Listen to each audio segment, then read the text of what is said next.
8:11 in the morning. It is the voice of Indiana County, WCCS 101.1 FM, AM 1160, and WCCSradio.com. It is a Tuesday morning, and in the studio with me this morning, Brian Jones, Executive Director of the Footlight Players. Sharon Camille is the Artistic Director. Our conversation brought to you by Marcus & Mack, voted best personal injury law firm in the Best of Indiana County contest. Marcus & Mack, a law firm representing injured people on this beautiful Tuesday. Good morning to both of you. Good morning, Todd. Always good to be on. Good to have you with us this morning. Footlight Players is a tradition that's actually a milestone year this year, isn't it? Yeah, 20 years. 20 years of Wow. fun and frivolity and creative awakenings through theater. It's amazing. Yeah. All at IUP, of course. And so let's talk about the upcoming season, because it's almost upon us. Yes, It is. We were just talking about how it's May, so it's time to really knuckle down and get serious about this. We open in June. That's a 4-week day camp from June 17th to July 13th, and we're doing 2 musicals and 2 plays. We separate the program into a level of players called campers, which are for the young people who have completed 3rd grade all the way up until 6th grade, and then junior high and high school teen level get to be in the academy. And so we split it up that way. There's a musical and a play for the academy players, and there's a musical and a play for the campers, we call them. So yeah, there are 4 of them. Sharon might want to talk a little bit about an exciting musical this year. It's a magical, kind of fantastical summer. We've got a couple of great musicals happening this summer. So for our younger folks, the campers, they will be doing Matilda, which I think is a wonderful, wonderful story. I love Kid it. power. Love it. And then for the Academy, we're going to be doing Mary Poppins. Oh, yeah. So we definitely have a theme this year of sort of magical realism and what's real, what isn't, and can you make things happen, by using your imagination. And did we see what we think we just saw? Was somebody really flying? I don't know. So we're looking forward to both of those. Mm-hmm. When we think about Footlight Players, we understand that a part of the mission of Footlight Players is to open young eyes to the possibilities in front of them. And I bet for you, Sharon, because you've been here, were you telling me, since 2008? Exactly. Yes. For all that time, you've seen quite a few eyes opened up, haven't I you? have. It's been really extraordinary to watch, and in fact, some of our players have gone from coming in as young children and then gone on to be students at IUP. Some of them have gone into theater. Some of them have gone into careers in theater, and not everybody. Some of them have come back, but they've even said how much their theater experience has brought to their career path in going door to door and supporting politicians, or learning how to talk to people in job interviews, or do presentations. There's so many opportunities that we all have where we have to be the face, and we have to public speak, and we have to go into situations that might be a little intimidating or scary or new. Yeah. And their theater background just helped them become, just their way in the world really, really was affected by the things that they got to do when they were on stage with us. The comfortability of being out there.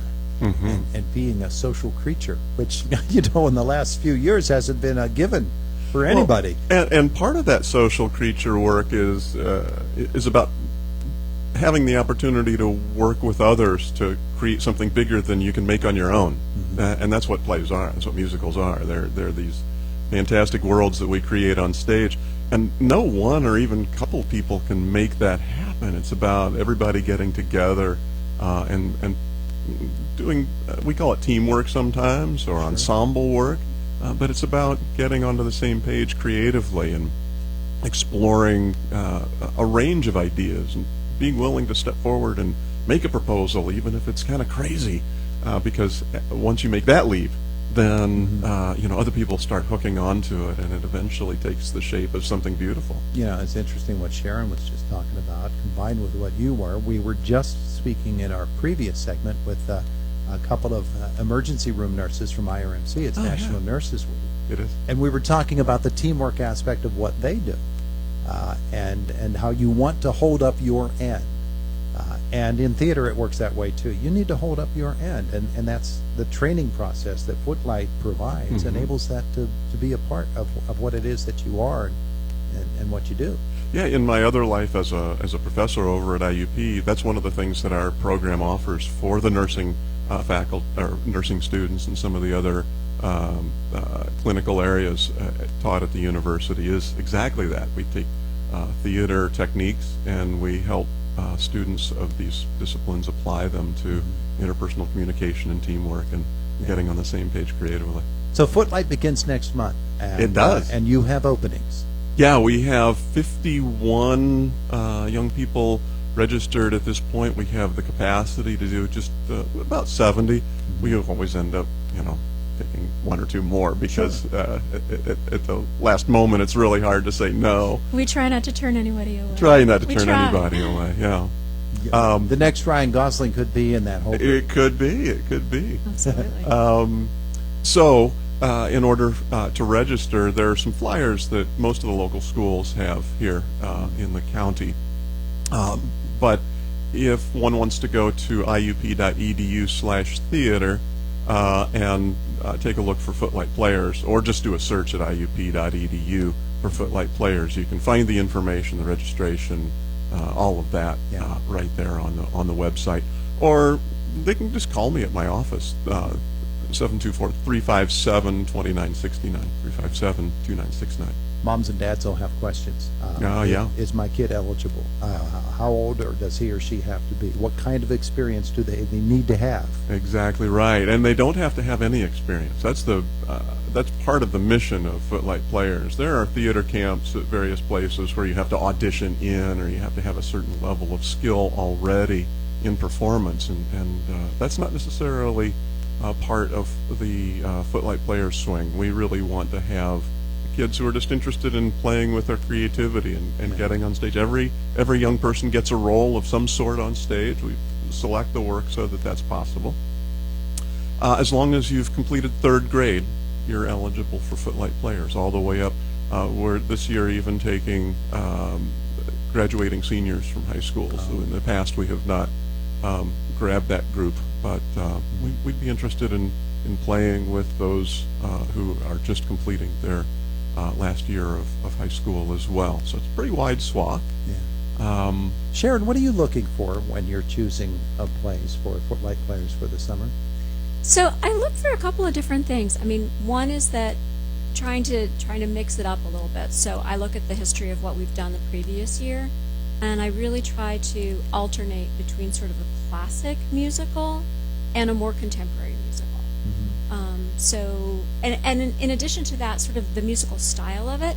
So most of those classic musicals are what we sort of call the golden age. It's a little bit more legit sounding. It's a little bit more melodic, a little bit more classical structure, the way that we think of quote unquote a musical, versus the contemporary, which might have a more modern sound. It's a little more pop-like, which is, in some regards, where the comfort level of a lot of our students and our players end up being. But that's why I think it's good to introduce them to some older things that maybe they wouldn't have heard before. Yeah. So we've done everything from Guys and Dolls to The Lion King to Secret Garden to Sound of Music to Godspell. So we really try to have a wide variety. I try very hard to not always give principal roles to the same people year after year after year, so that you don't come in and feel like, oh, I'm never going to get a speaking part or a solo or something like that. So as much as there's an opportunity for a lot of ensemble roles, people to get the opportunity to use their voice if they want to. Not everybody wants to, so that's really interesting for me as well. I came from a theater background, and I love being in the spotlight. But some people just want to be part of the group, and they don't want to have to say anything by themselves. And so we try to find that comfort zone for them. We try to push right up to the edge of that comfort zone, maybe challenge them to do some things they didn't know they could do. We've had a couple, in fact, in Guys and Dolls, one of our roles, he had to dance, and he didn't think he was a dancer. And gosh, we got him dancing, and he loved it. He really, really loved it. Yeah. And so that's the joy that I get, and what keeps me coming back year after year is to see the light that comes on in people's eyes sometimes, who discover things about themselves and the world that they didn't know before. Now, that's musical. What about a play? So the play, we have a lot of collaboration with whoever's the director of the play. I've been the director of the teen musical, the Academy musical, for several years, and so try to get as much input from whoever's going to be directing. The last couple of years, we've had the pleasure of Maddie Jones, who's Brian's daughter, who I had as a player back when she was a little girl, and so she's one of the ones that I've watched grow up in the program. And in fact, she's written an original play this year, and so that's very exciting, as it's the opportunity for our players to create something from scratch. So there's no preconception about what a character should be or should do, and so they get to be a part of that whole creative process. So. Yeah. And that's an important, I think, element of our workshops, too. Not every young person really wants to be in the spotlight, as you were mentioning, and a lot of them have these author voices that they're just starting, they're storytellers, and they're trying to figure out how to get that story out of their head and onto the page and onto the stage.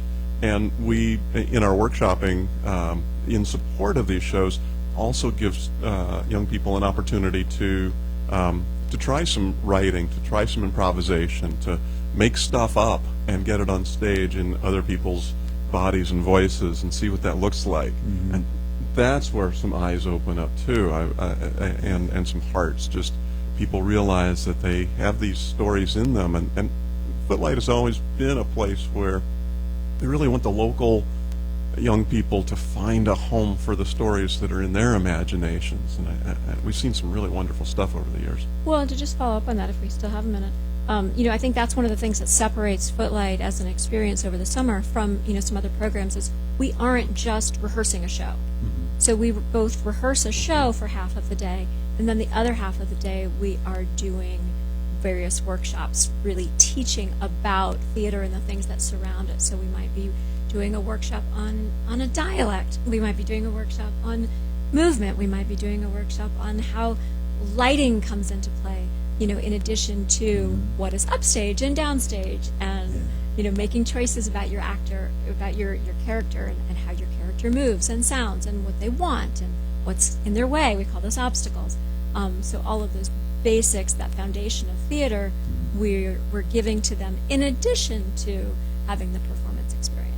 Yeah, in fact, you heard something there about lighting, and then there are production and design elements that have always been part of those workshops too. Tucker Topol, our production designer, is amazingly creative and helps young people discover the possibility of making things for the performances as well, and painting and propping and those sorts of things. And that's built into our workshops. Definitely. Too. Giving a shape to something that's been living inside of you for a long time. Exactly right. And in that magical world that you create on stage, it has its own rules. Yeah. Something out of nothing. It's amazing. Well, it is coming up next month. So is. once again, for folks who want to get involved and get their children involved, what should they do? Yeah, probably the easiest thing to remember is just to go to the website for IUP, iup.edu, and search for Footlight Players in the search engine there. You'll find it pretty quickly, and you can register there and find out more information. If you want to have a conversation or an email with me, you can call me at 357-2969, 357-2969, or email me at brjones, BR as in Brian Richard, brjones at iup.edu. I used to spend all my summers breaking bones on the playground. I could have been on the stage. Who knows? Well, we don't break bones on the stage. Well, we try not to. We try not to. Brian Jones, Sharon Camille, thanks so much for the visit. We appreciate it. Thank you. You're welcome. Thank you for having us. It is the voice of Indiana County. It's WCCS 101.1 FM, AM 1160, and WCCSradio.com. Approaching the 8:26 mark. Boomer Sports in just a second, and then it is Jake from the WCCS Newsroom.